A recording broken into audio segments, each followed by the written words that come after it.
Timothy was a muscular man who was famous for his YouTube channel where he showcased his impressive body and strength. For his latest video, he decided to go to Africa and do a special food challenge. Little did he know, this trip would change his life forever. As Timothy arrived in Africa, he was immediately surrounded by a group of young, starving children. They were all looking at him with hungry eyes, hoping he had some food to share with them.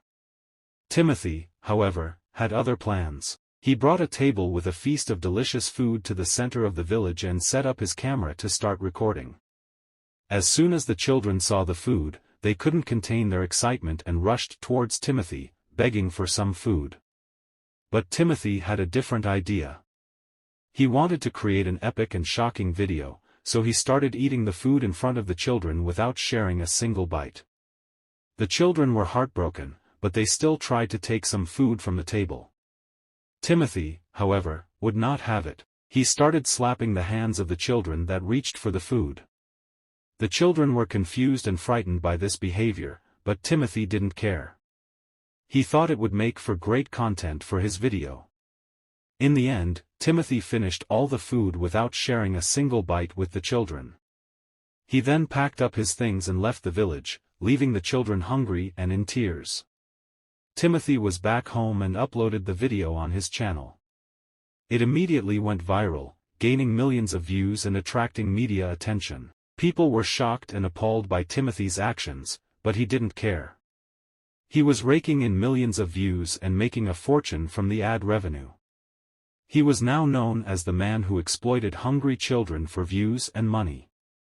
In the end, Timothy's YouTube career overtook PewDiePie and Jimmy V, becoming the biggest content creator on the site and a billionaire. His name was Todd and he was a 25-year-old man who lived in his parents' basement. Todd had always been fascinated with anime and manga, but his true obsession lay in the world of lowly hentai. He spent hours upon hours scouring the internet for the most obscure and disturbing lowly hentai, proud of his extensive collection. Todd's friends and family were concerned about his fixation on this specific form of hentai, but Todd didn't care. He found solace and joy in his lowly hentai and saw nothing wrong with it. Every conversation with Todd somehow always turned to lowly hentai. He would start innocently enough, discussing his recent purchases or asking if anyone had seen the latest episode of his favorite anime.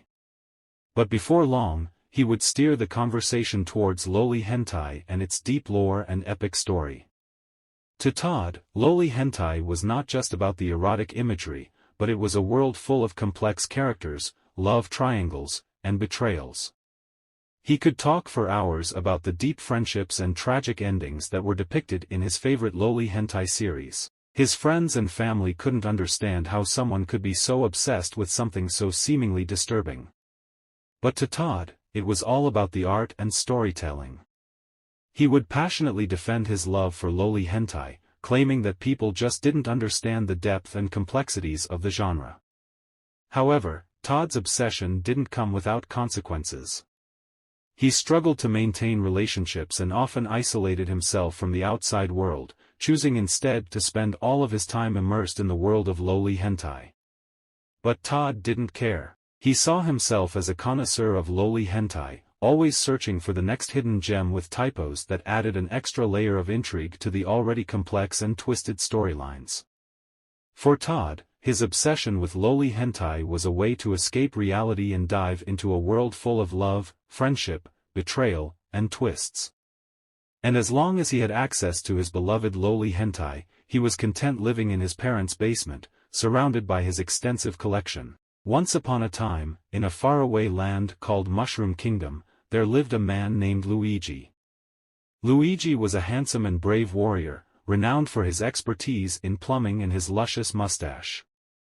However, despite his popularity, he was constantly overshadowed by his brother, Mario. One day, while out on a quest to save Princess Peach from the clutches of the evil Koopa King, Luigi stumbled upon a strange and mysterious artifact. It was a golden mushroom with a pink glow, and as soon as Luigi laid his eyes on it, he felt a strange sensation of horniness coursing through his body. Determined to uncover its secrets, Luigi brought the mushroom back to his castle and consulted with an old and wise wizard. The wizard revealed that the mushroom had the power to grant any wish, no matter how nonsensical or absurd it may be. Without a second thought, Luigi wished for his brother Mario to be transformed into a handsome and muscular man, with a thirst for adventure, and the same thirst for Luigi's body.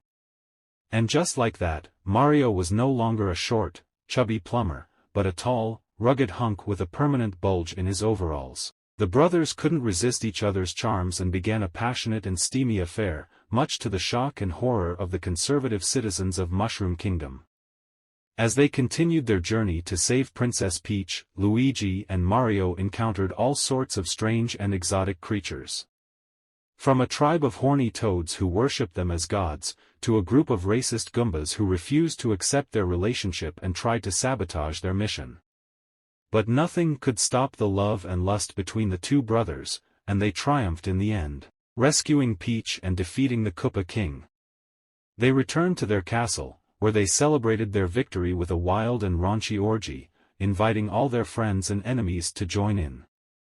And so, Luigi and Mario lived happily ever after, defying all odds and proving that love knows no boundaries, not even in a world of talking mushrooms and fire-breathing turtles.